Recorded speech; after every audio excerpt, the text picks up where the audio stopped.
Okay, पहले क्या हो रहा था, पहले इवोपरेट हो रहा था, ठीक है, वो इवोपरेशन हो रहा है, सिर्फ इवोपरेशन हो रहा है, ओके, स्लो फास्ट भी हो रहा है, अभी हीट कर रहा है तो फास्ट ही होगा, ठीक है, तो ये वाला रिएक्शन फास्ट होगा और ये वाला रिएक्शन होगा ही नहीं, बट धीरे धीरे जैसे अमाउंट ऑफ गैस बढ़ेगा कंडेंसेशन भी चालू होगा, बिकॉज वो गैस जाएगा कहाँ पे भाई, तो कंडेंसेशन भी चालू होगा। हो सकता है इक्विलिब्रियम 7-3 पे ही पहुंच जाए, 6-4 पे भी हो सकता है, 5-5 पे भी हो सकता है, it can be at 4-6 also, it can be anything. मैंने जस्ट यहाँ पे एग्जाम्पल लिया क्योंकि टाइम को टाइम बढ़ाने का, लंबा बढ़ाने का, ठीक है। सो रेट ऑफ इवोपरेशन, जब जो स्टेट पे जितना ही फॉरवर्ड रिएक्शन हो रहा है उतना ही बैकवर्ड रिएक्शन होगा, मतलब जितना पानी इवोपरेट होकर ऊपर जा रहा है उतना ही पानी कंडेंस होकर नीचे आ रहा है। इस कंडीशन को मैं बोलूँगा physical equilibrium, okay, physical equilibrium, क्योंकि यहाँ पे ये फिजिकल रिएक्शन है, okay. Chemical equilibrium chemical equation में होगा तो केमिकल इक्विलिब्रियम, फिजिकल इक्वेशन में होगा तो physical equilibrium, okay. So this is known as physical equilibrium. Another example of physical equilibrium is 2 guys, okay, 2 बंदे हैं यहाँ पे, 2 बंदे एक दूसरे को धक्का दे रहे हैं, okay, they are pushing each other, okay, but ये भी 100 न्यूटन का फोर्स लगा रहा है, ये भी 100 न्यूटन का फोर्स लगा रहा है, बिकॉज दोनों सेम 100 न्यूटन का फोर्स लगा रहे हैं, दोनों 1 इंच मूव नहीं करेंगे, ठीक है। जिसने ज़्यादा प्रेशर लगाया वो पुश कर पाएगा सामने वाले को, बट क्योंकि दोनों सेम प्रेशर लगा रहे हैं तो वहाँ पे कुछ भी हरकत नहीं होगा, कुछ भी मूवमेंट नहीं होगा।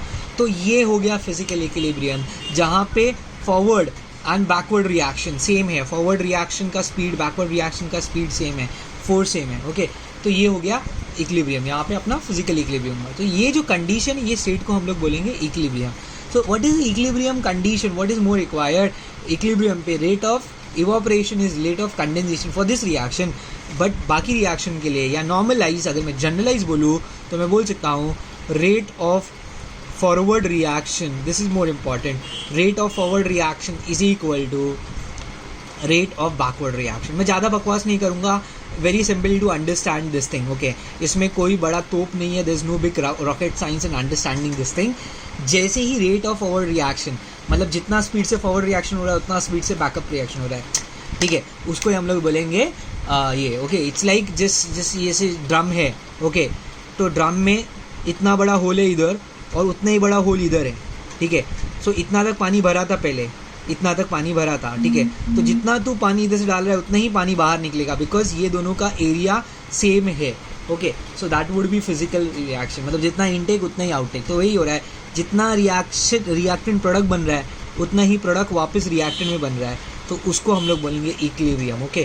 और केमिकल इक्विलिब्रियम के लिए, ओके, या फिजिकल इक्विलिब्रियम का रिएक्शन रहेगा, उसके लिए हम लोग ये साइन अब इंडिकेट करेंगे। ये साइन बताता है कि रिएक्शन फॉरवर्ड डायरेक्शन में भी जा रहा है और रिएक्शन बैकवर्ड रिएक्शन में भी जा रहा है, डायरेक्शन में भी जा रहा है। अगर आपको केमिकल इक्विलिब्रियम मालूम है, केमिकल इक्वेशन मालूम है, व्हाट इज केमिकल इक्वेशन?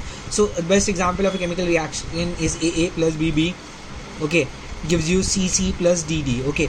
ये इरिवर्सिबल रिएक्शन है, मतलब ये फॉरवर्ड डायरेक्शन में जा रहा है। राइट हैंड साइड पे जो रहता है उसको हम लोग प्रोडक्ट या प्रोडक्ट्स बोलते हैं, लेफ्ट हैंड साइड में जो रहता है उसको हम लोग रिएक्टेंट या रिएक्टेंट्स बोलते हैं। एरो के ऊपर बहुत सारा चीज़ रहता है जिसको हम लोग कंडीशंस बोलते हैं, ओके। कंडीशंस में इंक्लूड हो सकता है कैटलिस्ट डाल सकते हो आप, कैटलिस्ट क्या क्या है, टेम्परेचर लिखा रहता है, प्रेशर कितना है वो लिखा रहता है बहुत सारे रिएक्शन में, ओके। मीडियम कौन सा है, aqueous medium, alkaline medium, acidic medium, वो भी लिखा रहता है। एजेंट कौन सा यूज़ कर रहे हो, दैट इज़ कैटलिस्ट ही हो गया वो एक टाइप का। तो वो सारा इन्फॉर्मेशन एक केमिकल इक्वेशन में मिलता है। ये सिंगल एरो है ना, इसका मतलब है रिवर्सिबल नहीं है, मतलब A + B gives you C + D, that's done, okay. अच्छा, ये जो छोटा A, छोटा B, छोटा C, छोटा D है, ये स्टोइकोमेट्रिक कोएफिशिएंट है। रिएक्शन बैलेंस करने के लिए हम लोग जो आगे वो नंबर लिखते हैं ना, 1 2 3 4 5 6, ओके, जो भी नंबर रहता है, ओके, वो नंबर है। A and B रिएक्टेंट है, capital A capital B reactant है, कैपिटल C और कैपिटल D प्रोडक्ट है। क्यों बता रहा हूँ? क्योंकि ये रिएक्शन, ये जनरल इक्वेशन मैं यूज़ करूँगा मेरे डेरिवेशन के लिए इस चैप्टर में, okay.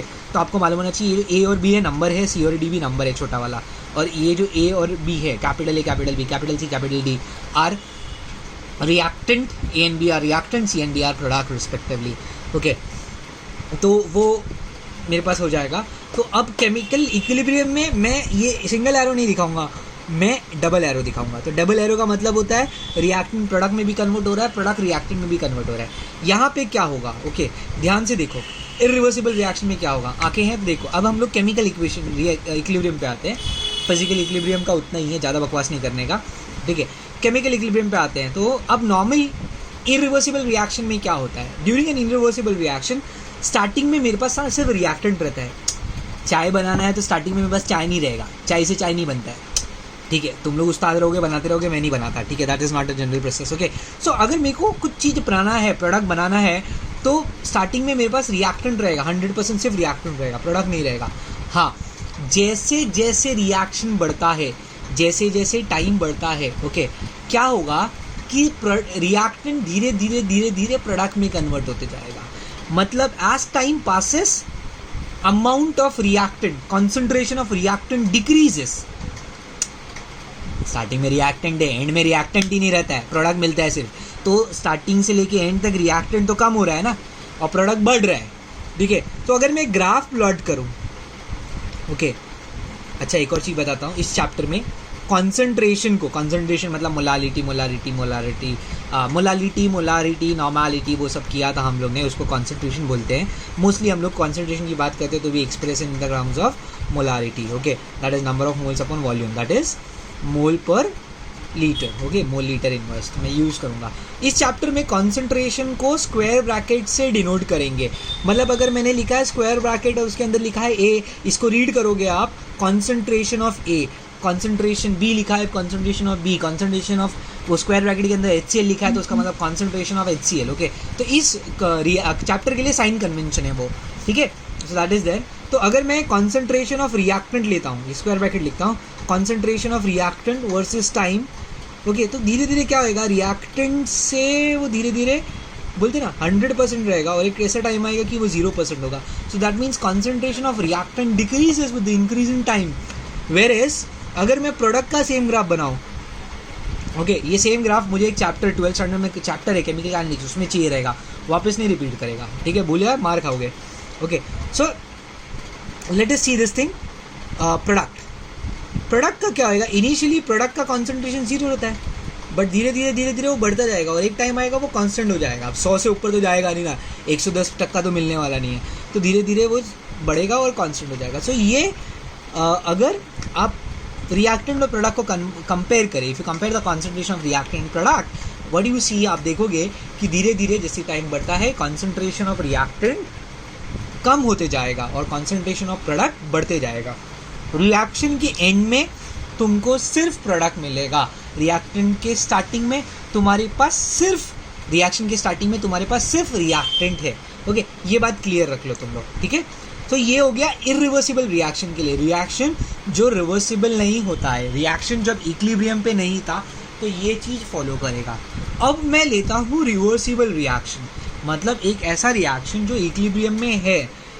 Okay, A plus B gives you C plus DV. Look at the arrows. Okay, arrow पे ध्यान दो, मैंने वैसा एरो नहीं बनाया है. ये दोनों के केस में, ये वाले केस में सिंगल हेडेड एरो है, this is double headed arrow, दोनों आधा आधा है. इसका मतलब रिएक्टेंट प्रोडक्ट में बन रहा है, प्रोडक्ट वापस रिएक्टेंट में बन रहा है. ठीक है, तो यहाँ पे अब क्या होगा. ओके, तो मैं एक ही ग्राफ में दोनों का बताऊंगा, जैसे हमने देखा था वहाँ पे. कहाँ पे देखा था, अभी थोड़ी देर पहले देखा था. स्टार्टिंग में रिएक्टेंट, ये रिएक्टेंट था, ये प्रोडक्ट था. स्टार्टिंग में ये कम हो रहा है, ये बढ़ रहा है, एक ऐसा टाइम आएगा जब दोनों कांस्टेंट हो जाएंगे. ठीक है, तो स्टार्टिंग में ट्रेंड वही फॉलो होएगा. अगर मैं रिएक्टेंट का कॉन्सेंट्रेशन लेता हूँ तो रिएक्टेंट का कॉन्सेंट्रेशन स्टार्टिंग से आएगा, फिर कम होगा और एक कांस्टेंट हो जाएगा. और वैसे ही प्रोडक्ट का भी धीरे धीरे बढ़ेगा और एक लाइन के बाद कांस्टेंट हो जाएगा. ये जहाँ पे वो मिल रहा है ना, वो पॉइंट के बाद इक्विलिब्रियम चालू हो जाएगा. ये पॉइंट है तुम्हारा इक्विलिब्रियम का, ये इक्विलिब्रियम का है, वो स्ट्रेट जाएगा. ठीक है, सॉरी. तो अगर ये है, ये क्या है मेरा, ये कॉन्सेंट्रेशन ऑफ रिएक्टेंट है और ये कॉन्सेंट्रेशन ऑफ प्रोडक्ट है. रिवर्सिबल रिएक्शन में क्या होगा, स्टार्टिंग में रिएक्टेंट रहेगा और प्रोडक्ट भी है. अगर इक्विलिब्रियम की बात करें, इक्विलिब्रियम में रिएक्टेंट भी है और प्रोडक्ट भी है. स्टार्टिंग में प्रोडक्ट 0 रहेगा, रिएक्टेंट 0 रहेगा. बट अगर इक्विलिब्रियम की बात करो तो यहाँ पे दोनों है आपके पास, रिएक्टेंट भी है, प्रोडक्ट भी है. और अमाउंट ऑफ रिएक्टेंट भी कांस्टेंट है, प्रोडक्ट भी कांस्टेंट है. मैं ही नहीं बोल रहा हूँ amount of reactant will be equal to amount of product, मैं ये नहीं बोल रहा हूँ. मैं क्या बोल रहा हूँ, amount of reactant will be a constant and amount of product will be also constant. दोनों अलग अलग हो सकते हैं. ये 7 है, ये 3 है. 7 और 3 इक्वल नहीं है, बट 7 और ये 7 का 7 ही रह रहा है, ये 3 का 3 ही रह रहा है. ओके, सो इक्वल भी हो सकते हैं, बट ये नहीं है इक्वल होने का। अगर दोनों का सेम मोल है तो इक्वल हो जाएंगे, अलग अलग मोल है तो नहीं होगा। बट ये बोल रहा है कि कांस्टेंट रहेगा। कांस्टेंट मतलब क्या, यहाँ पे आने के बाद कांस्टेंट हो गया। और कंडीशन क्या है, सो what is the main condition? Main condition equilibrium किस पे टिका है? सो इक्विलिब्रियम टिका है ये कंडीशन पे, rate of forward reaction is equal to rate of reverse reaction. Backward reaction नहीं बोलूँगा अभी मैं, रिवर्स रिएक्शन बोलूँगा, ठीक है। टेक्स्ट बुक में वही मेंशन किया, वही बोलते हैं हम लोग, ठीक है। सो ये मेरा ग्राफ है, see the difference between graph of a irreversible process.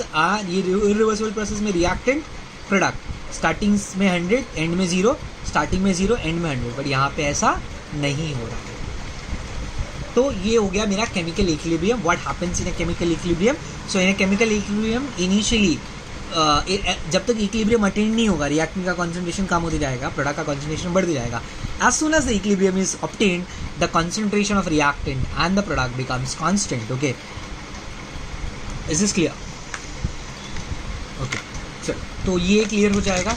अब इससे मेरे को केमिकल इक्विलिब्रियम के बारे में क्या डिटेल मिलता है, दैट इज केमिकल इक्विलिब्रियम का कैरेक्टरिस्टिक्स क्या होगा, कैरेक्टरिस्टिक्स ऑफ इक्विलिब्रियम। ओके, तो सबसे मेन और सबसे पहला characteristics, rate of forward reaction. अब मैं ऐसे ही डिनोट करूंगा, rate of forward reaction will be equal to rate of reverse reaction. Okay, तो ये सबसे इंपॉर्टेंट कैरेक्टरिस्टिक्स है कि at equilibrium rate of forward reaction is equal to rate of backward reaction. दूसरा इंपॉर्टेंट थिंग, अधिक ध्यान से देख, इनिशियली इरिवर्सिबल रिएक्शन में रिएक्टेंट 100 था, फाइनल में प्रोडक्ट रिएक्टेंट 0 हो गया। इनिशियली प्रोडक्ट 0 था, फाइनल में प्रोडक्ट 100 हो गया। इक्विलिब्रियम यहाँ से चालू हो रहा है। इक्विलिब्रियम के टाइम पे ना तो रिएक्टेंट 0 है ना तो प्रोडक्ट 0 है। दैट मीन्स इक्विलिब्रियम के टाइम पे at equilibrium each constituent, each component ले लेते हैं, कंपोनेंट मतलब ईच कंपोनेंट मतलब reactant as well as product. Okay, both reactant and product will exist.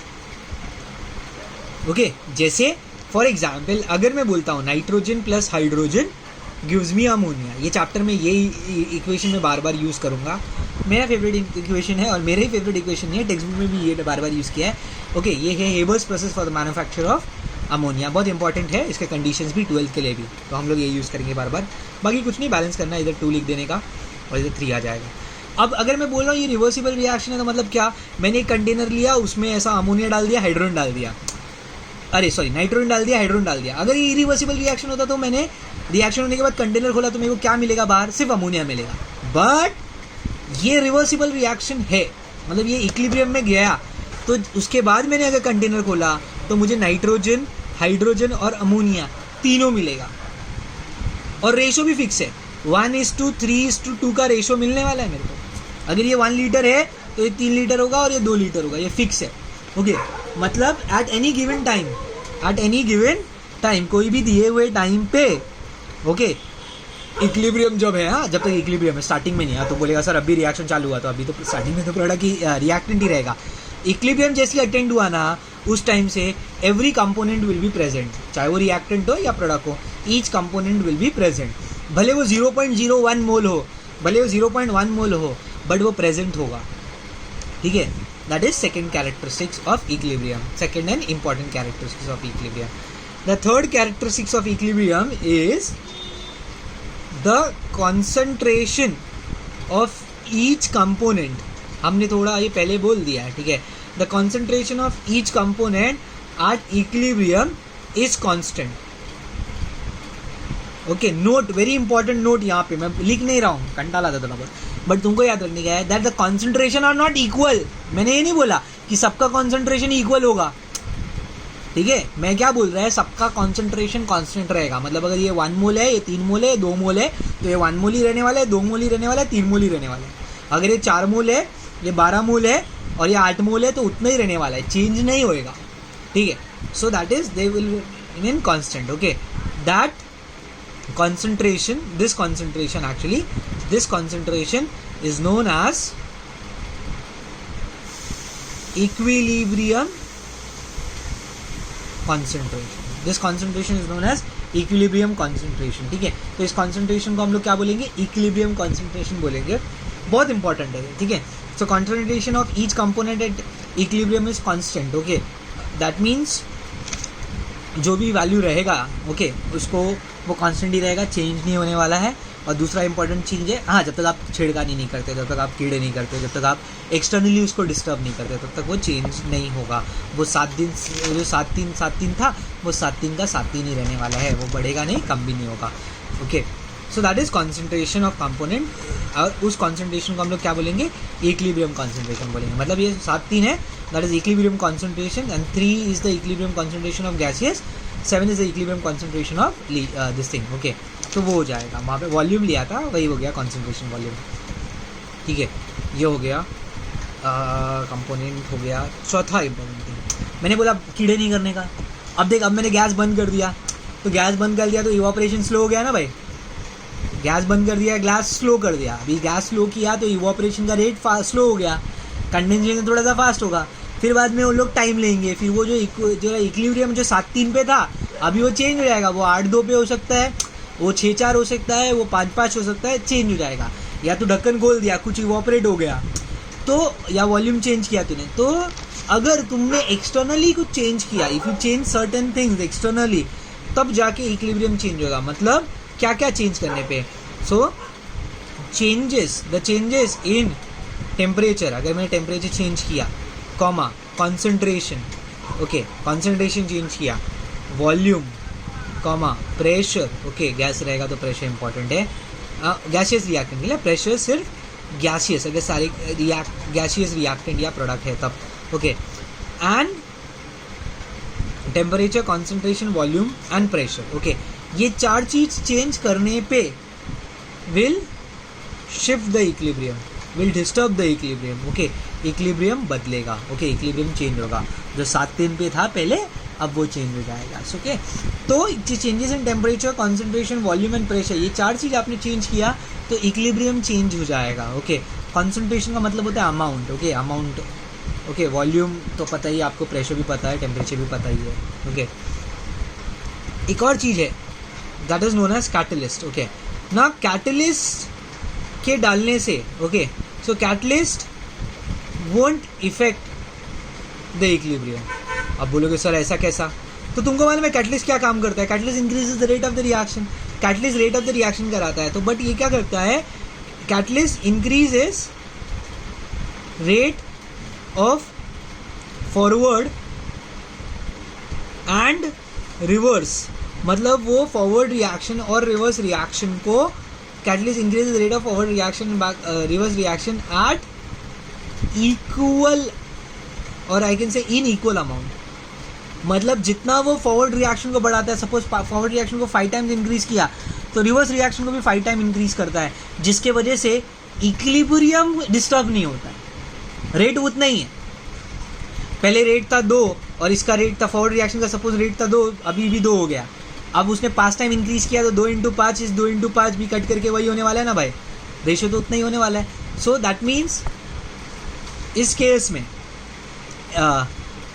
rate of the reaction, okay, the rate of the reaction will increase, forward reaction as well as backward reaction will increase at the same rate, okay, तो जिसकी वजह से क्या होएगा, equilibrium disturb नहीं होगा। तो काय को ऐड करने का कैटलिस्ट, हाँ, कैटलिस्ट ऐड करने से, एडिशन ऑफ कैटलिस्ट, तो क्या चेंज हो सकता है इक्विलिब्रियम पे, addition will help, addition of catalyst will help in attaining equilibrium faster. पहले इक्विलिब्रियम 10 मिनट बाद हुआ, कैटलिस्ट ऐड करने के बाद इक्विलिब्रियम 2 मिनट में अटेंड हो जाएगा। मतलब नेक्स्ट टाइम तुमको रिएक्शन करना है, तुम कैटलिस्ट लेके किया तो क्यों इक्विलिब्रियम जल्दी होएगा। फर्क क्या पड़ेगा कैटलिस्ट ऐड करने से, equilibrium will be attending faster, so you will attend the equilibrium faster, but rate effect नहीं होगा, जितना फॉरवर्ड रेट बढ़ेगा उतना ही बैकवर्ड रेट बढ़ेगा, तो इक्विलिब्रियम शिफ्ट नहीं होएगा, ओके। जो 7-3 पे था वो 7-3 पे ही रहेगा, पहले 15 मिनट में हुआ था, अब 5 मिनट में हो सकता है, 2 मिनट में हो सकता है, 10 मिनट में हो सकता है, डिपेंड कर रहा है आप कैटलिस्ट कौन सा ले रहे हो, ठीक है। So that is the 5 characteristics of equilibrium. Go through करते हैं फटाक से, rate of forward reaction, rate of backward reaction same रहेगा, मोस्ट इंपॉर्टेंट थिंग, ये तो कंडीशन है, कैरेक्टरिस्टिक्स बोले कंडीशन है इक्विलिब्रियम का। दूसरा, at equilibrium her component present होगा, चाहे वो रिएक्टेंट हो या चाहे वो प्रोडक्ट हो, दोनों जो है कंपोनेंट प्रेजेंट होंगे ड्यूरिंग दैट केमिकल रिएक्शन। तीसरा, सारे कंपोनेंट का जो भी कंपोनेंट प्रेजेंट है रिएक्टेंट एंड प्रोडक्ट, ओके, उनका जो कॉन्सेंट्रेशन रहेगा वो कांस्टेंट रहेगा एट इक्विलिब्रियम। ओके, तीसरा, टेम्परेचर चेंज करने पे, वॉल्यूम चेंज करने पे, प्रेशर चेंज करने पे, ओके, और कॉन्सेंट्रेशन चेंज करने पे, ये सारी चीज़ चेंज करने पे इक्विलिब्रियम में चेंजेस आएगा, इक्विलिब्रियम शिफ्ट होगा, ठीक है। और पांचवा है कैटलिस्ट। ओके, कैटलिस्ट ऐड करने पे इक्विलिब्रियम फास्टर अटेन होगा। ओके, मतलब इक्विलिब्रियम जल्दी अटेन हो जाएगा, बट इसके वजह से इक्विलिब्रियम पे कोई इफेक्ट नहीं पड़ेगा, मतलब इक्विलिब्रियम शिफ्ट नहीं होगा। ओके, राइट हैंड साइड का लेफ्ट हैंड साइड में आके जो भी है, ओके, जैसे चलेगा वैसे ही चलेगा, ठीक है। नाउ ये हो गया हमारा 5 इंपॉर्टेंट कैरेक्टरिस्टिक्स ऑफ इक्विलिब्रियम। याद रखना है for MCQ point of view, for theory point of view, हर एक याद रखना है। सी, ये बेसिक है चैप्टर का। ओके, इसके बेसिस पे आगे चैप्टर हम लोग खेलेंगे, ठीक है। अभी देखते हैं types. Okay, types of equilibrium. तो 2 टाइप है इक्विलिब्रियम का। हाँ, वो फिजिकल और केमिकल इक्विलिब्रियम नहीं, अभी केमिकल इक्विलिब्रियम का टाइप देख रहा हूँ मैं, बता रहा हूँ। सो टाइप ऑफ इक्विलिब्रियम क्या हो सकता है? So depending upon the physical state of the reactant and product, there are 2 types: homogeneous equilibrium, okay, and heterogeneous equilibrium. Okay, क्या होता है homogeneous equilibrium में? देख, if all component में क्या आ गया? all component में मेरा reactant and product, if all component, that is reactant and product are in gaseous, are in same state, मतलब अगर सारे के सारे रिएक्टेंट और सारे के प्रोडक्ट सेम स्टेट में, सेम स्टेट मतलब क्या? सबके सब गैस है, सबके सब लिक्विड है। जैसे फॉर एग्जांपल ये वाला हेबर्स प्रोसेस का nitrogen gas, hydrogen gas, ammonia gas, तो होमोजीनियस ये हो गया, इक्विलिब्रियम हो गया। होमोजेनियस इक्विलिब्रियम में क्या हो जाएगा? सबके सब reactant as well as product same state में, सबके सब सॉलिड, सबके सब लिक्विड, या तो सबके सब गैस। और अगर नहीं हुआ तो हेटेरोजीनियस, मतलब रिएक्टेंट सॉलिड में है, प्रोडक्ट गैसियस है, या एक रिएक्टेंट सॉलिड में है, दूसरा रिएक्टेंट गैसियस है वगैरह, ऐसा हुआ तो वो हेटेरोजीनियस हो जाएगा। सो ये टाइप्स ऑफ इक्विलिब्रियम हो गया, ठीक है।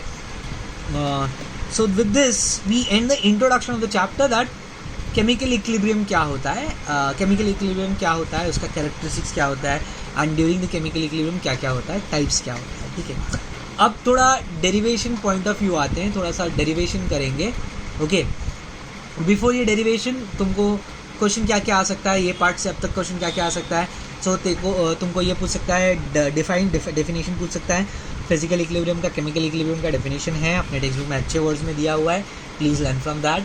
ओके, वो हो गया। फिर दूसरा चीज़ आपको एक्सप्लेन विद एग्जांपल पूछ सकता है।